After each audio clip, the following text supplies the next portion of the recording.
During AMD's CES 2019 conference, we learned key technical details for the upcoming Matisse, aka Ryzen 3000 series of desktop processors. Along with that, we also learned much more about the Zen 2 microarchitecture, which sits at the heart of not only the desktop platform for the mainstream, but also the Threadripper 3000 series, and also Rome, which will serve as the next generation server parts.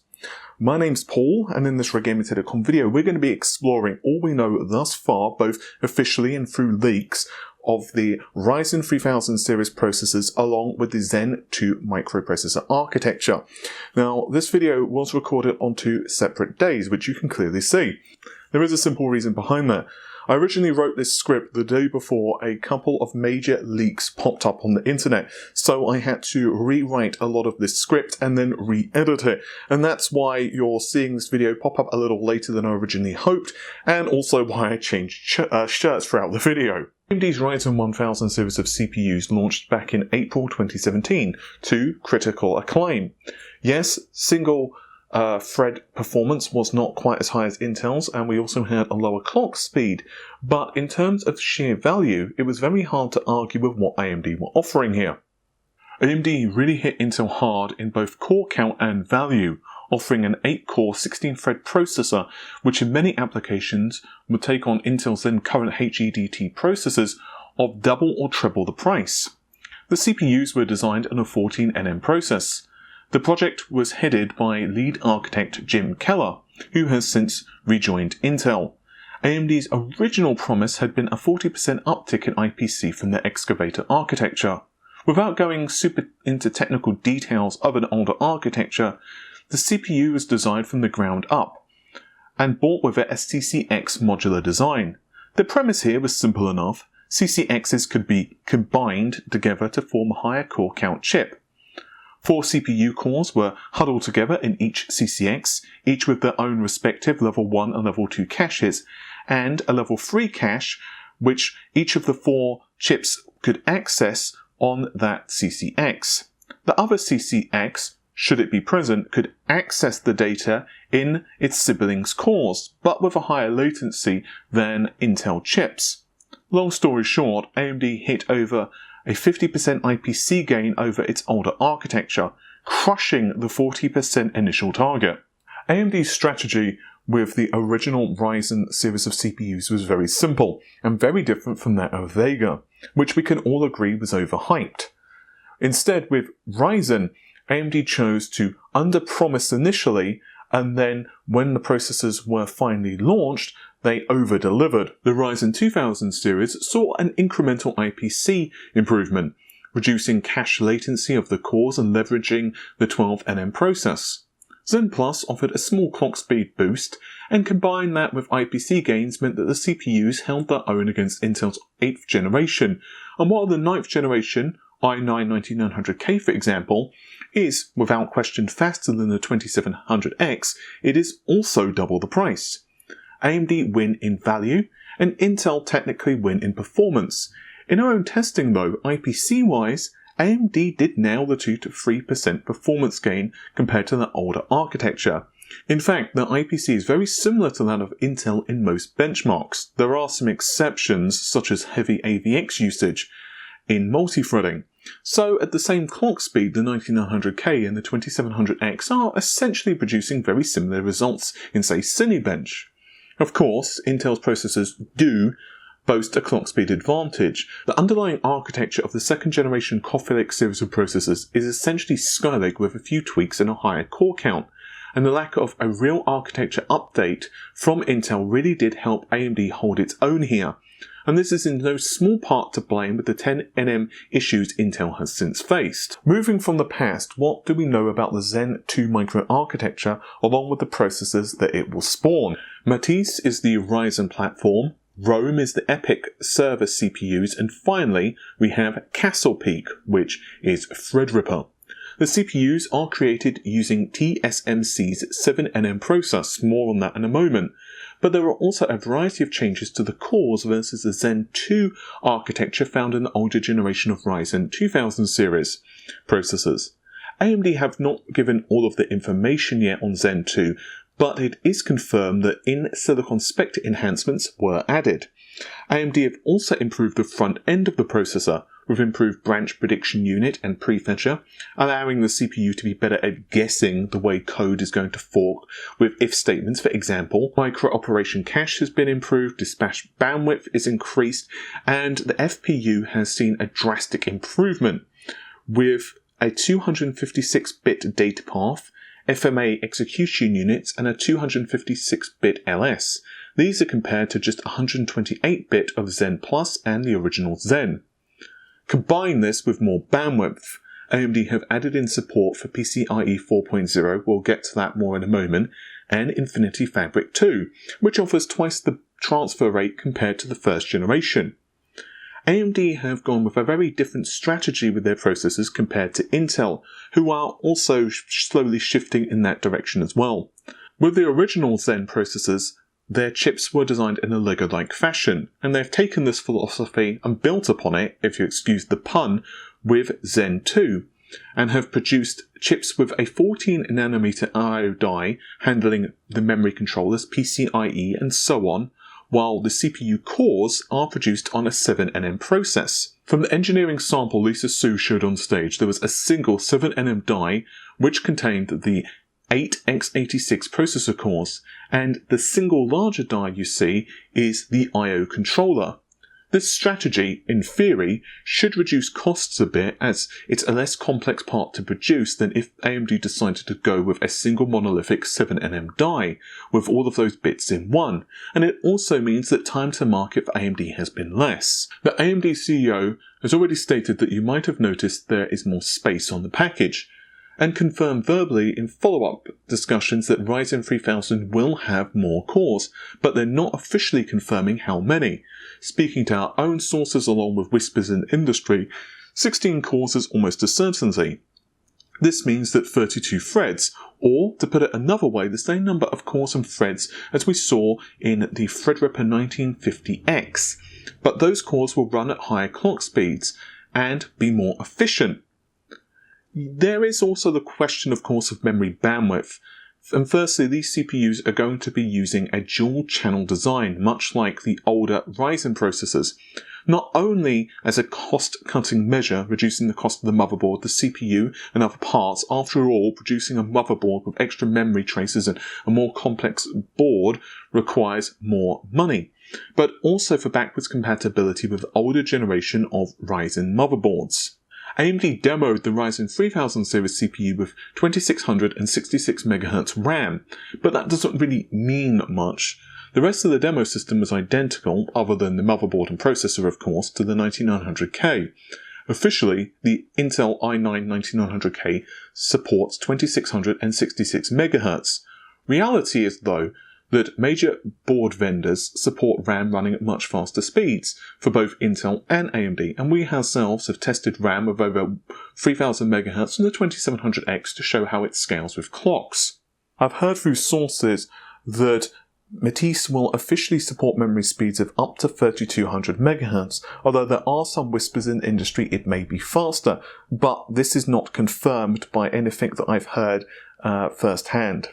AMD's chipset and new strategy for the design of the chip should reduce intercore latency too, and in theory at least, make the caching system more efficient, putting less strain on the memory.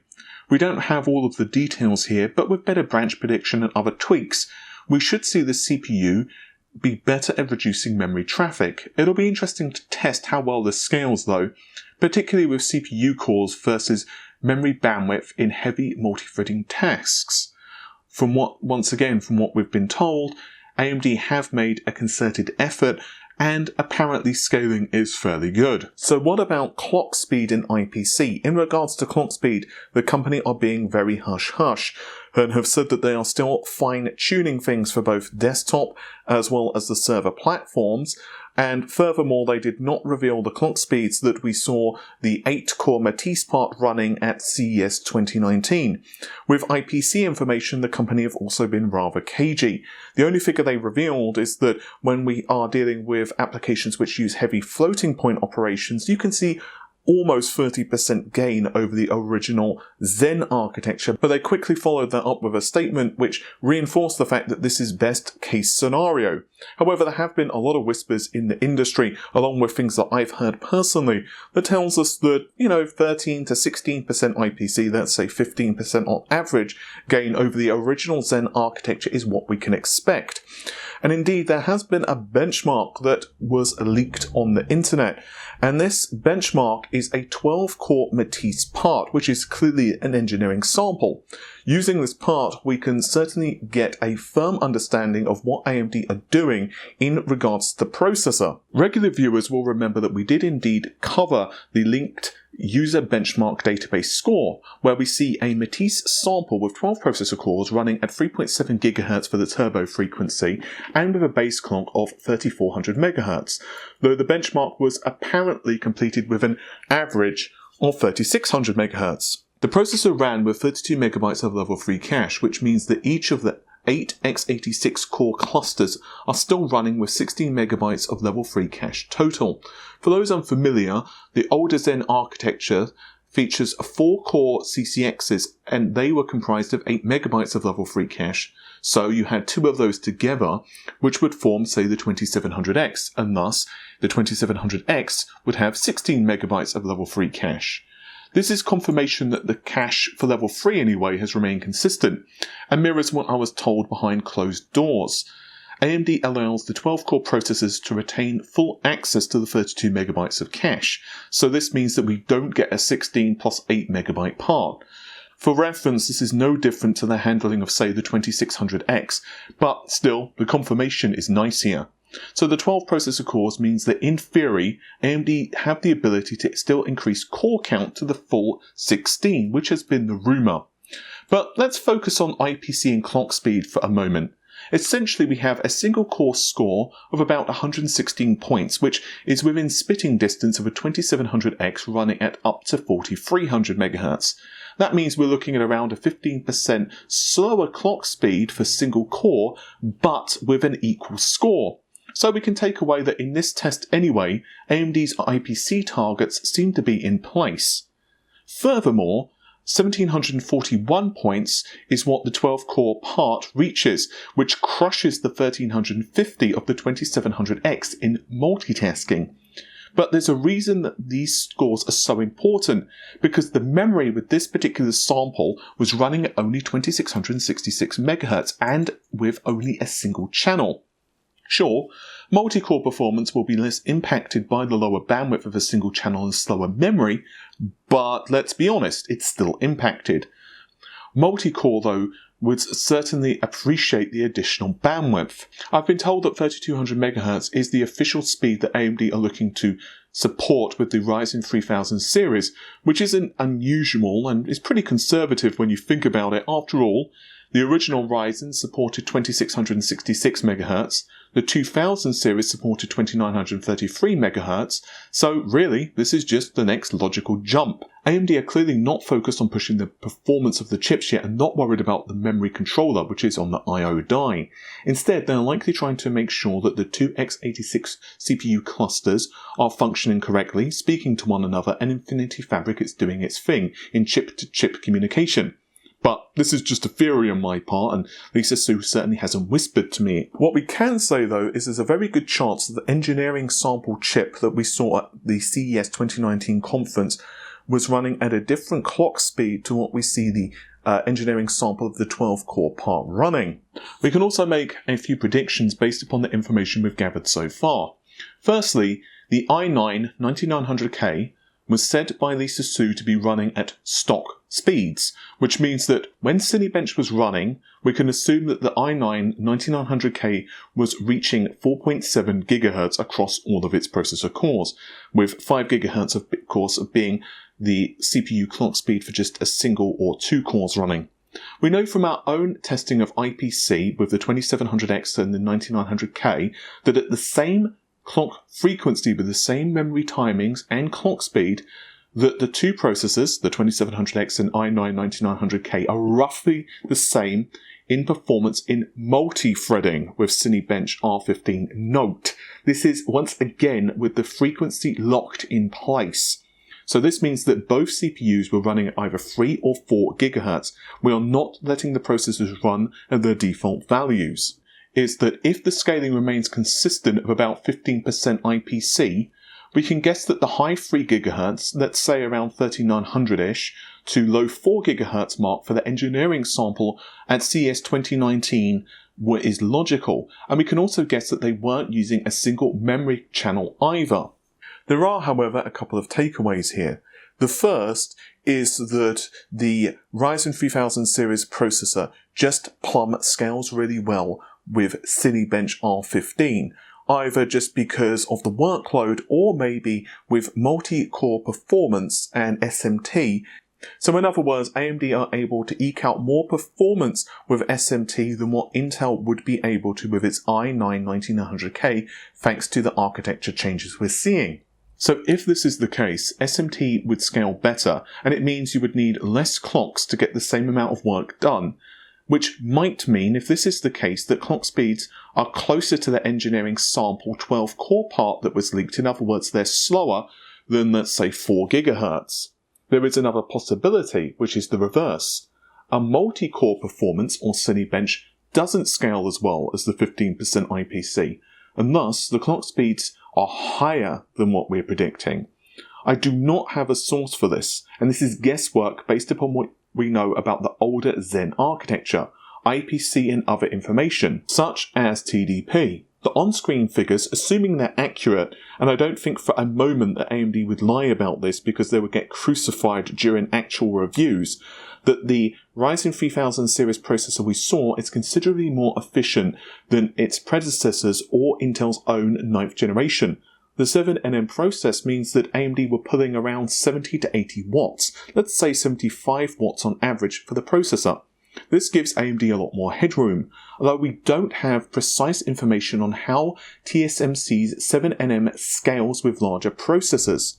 And we know that certainly we can predict it's not slightly out of the realms of possibility that we could see 4.5 GHz on all cores, and frankly 4.7 GHz is very likely.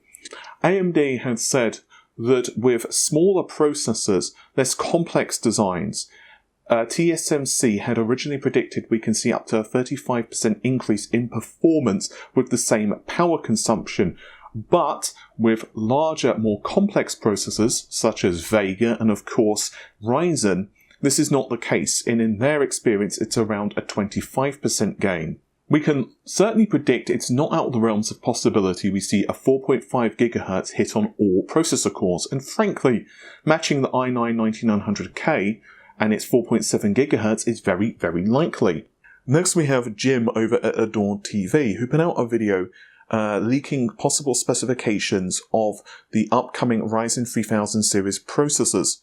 At the time when he released the video, I did say that I think that the video might be a little optimistic in the leaks, primarily the fact that I had been told the TDP with his particular figures was lower than what I had been told by sources that work very closely with AMD, and also I had been told by several partners of AMD that they were expecting no official release at CES 2019.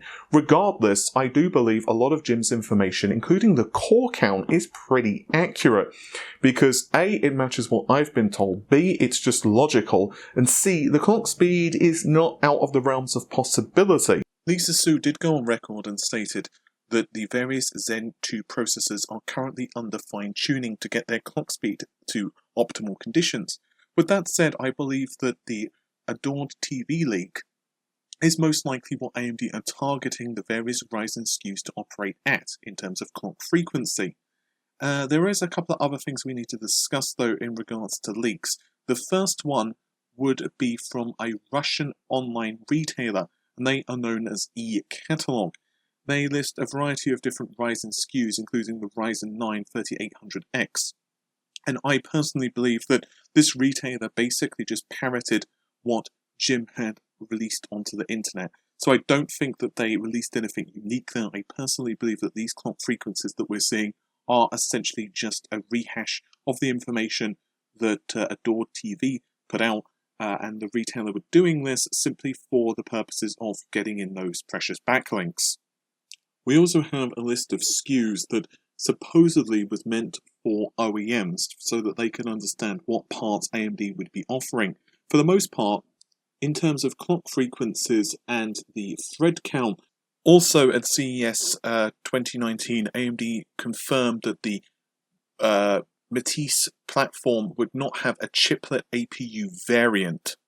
But with this said, according to AnandTech, when they were discussing things with AMD, they were told that there would be Zen 2 processors with integrated graphics, but they would be designed differently from a chiplet type of design. So what AMD are essentially saying here is that where we see space for a second CPU die, AMD would not put in a GPU core there. Instead, the GPU will be similar to how APUs are currently designed, which means that Jim's leak is not necessarily inaccurate when it comes to the APUs. We also have some other sources, namely DeBauer.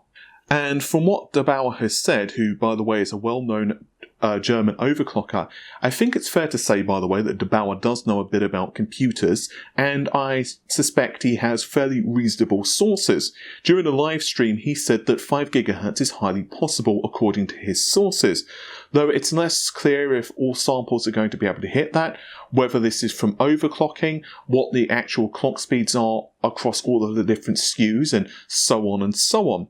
But still, the fact that DeBauer himself believes that 5 GHz is not out of the question, in fact he thinks it's rather possible, does back up what Jim has said, what a lot of my sources have whispered to me, and also what the general consensus is of many leaks. If it is stock, how much more room is left in the tank? Now I want to shift to opinion time, and I stress that this is opinion. I have been told by a couple of sources that AMD are looking to put more emphasis on single core performance, although they didn't say exactly what that means and whether this means clock speed, although there were some hints that this might be the case. We all know that the i9-9900K is faster than AMD is when it comes to minimum frame rates in games. For example, Counter-Strike or CSGO is very CPU dependent. And yes, certainly CSGO is a more extreme case, but what AMD are looking to not see in a review at the end of the conclusion is, yes, the Ryzen 3000 series is a great value product, but Intel still have the best gaming performance. They do not want to see that anymore. And so I suspect that the company are looking to do the best they can to avoid that scenario, and raising clock speeds and single core performance is one of the best ways they can do this. While the conversation of gigahertz and core count and IPC is certainly exciting and fun, there is something that is abundantly clear, and that is that AMD have caught Intel on the back foot.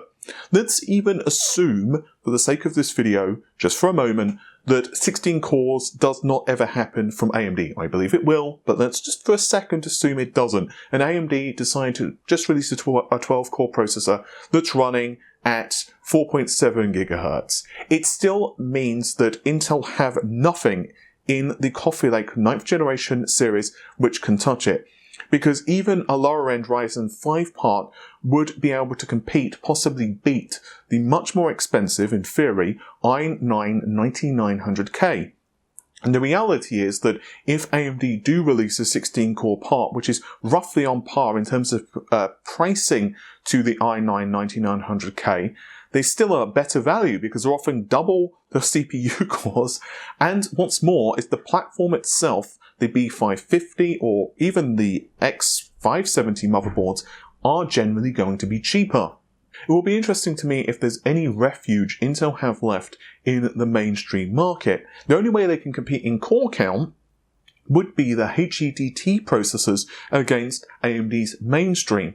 But that's a very poor way for Intel to compete, because even if they were able to drop the price of, let's say, a 12-core part down to the same level as AMD, they still are competing with an older architecture, and furthermore, the actual cost of the platform is way more expensive. An X299 board, let alone the cost of quad-channel memory, is just way more than, let's say, 16 gigabytes of dual-channel DDR4, along with a basic B550 board. And that's assuming that you don't have a B450 board, for example, that can be BIOS updated. And there's also the upgrade path. Not only do AMD have shiny things like PCIe 4.0, which I grant you is going to be limited in its appeal for the short term, but the AM4 platform just gives you many more options. You could, for example, go with an 8-core processor now, wait and see what goes on with the 16 cores, and then grab one in a great deal on, let's say, Black Friday sales. I also have a little more information concerning the 500 series boards, and this is just actually what I received this morning, so I'm going to read this verbatim. The launch schedule of the X570 is targeting computex 19, but motherboard shipments will be in early Q3. The most critical difference between the 570 and 470 is that 570 supports PCIe Gen 4, and that literally increasing the power consumption compared to the X470. I was also told by my source that because the power consumption of the boards, the X570 boards, is going to be higher, in fact, this power requirements are a little higher than possibly some AIBs had expected. Cooling for these motherboards is going to be more of an important aspect on the boards compared to the older generation. So then, I'm going to give my closing thoughts. I do believe Intel are going to counter very hard with Ice Lake if they can execute in the time frame that they have committed to, which is of course by end of year. I've also been told by whispers in the industry that Intel's roadmap over the next 2 to 3 years is going to be super aggressive, but I've not been given details onto performance targets or any other things because Intel themselves are being rather cagey, but supposedly they are definitely taking AMD very seriously now.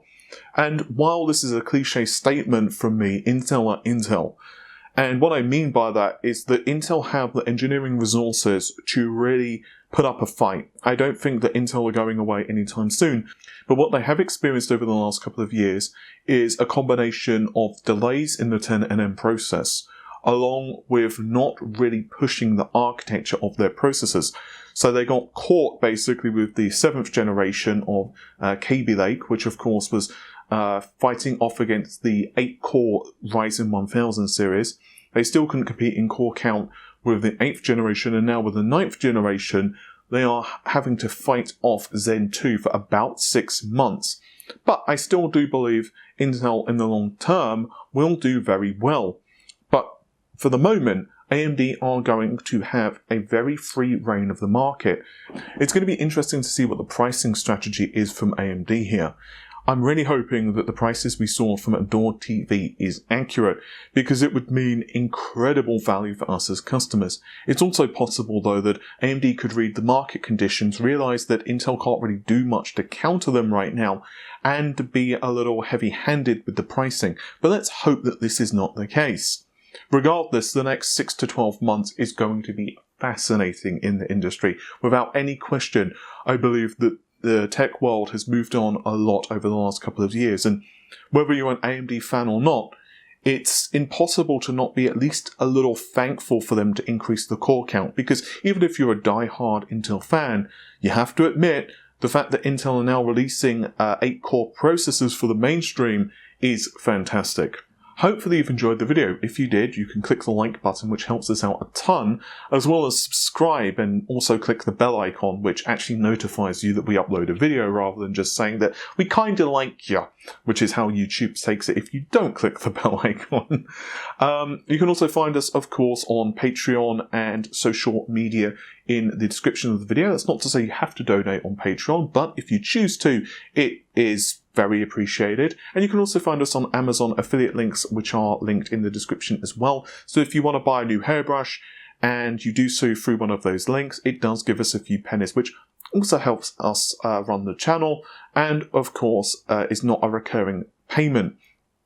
I'd also like to thank everyone who has been a long-time subscriber, or even if you're new. All of the support is absolutely appreciated. But with all of that said, hopefully you've enjoyed the video.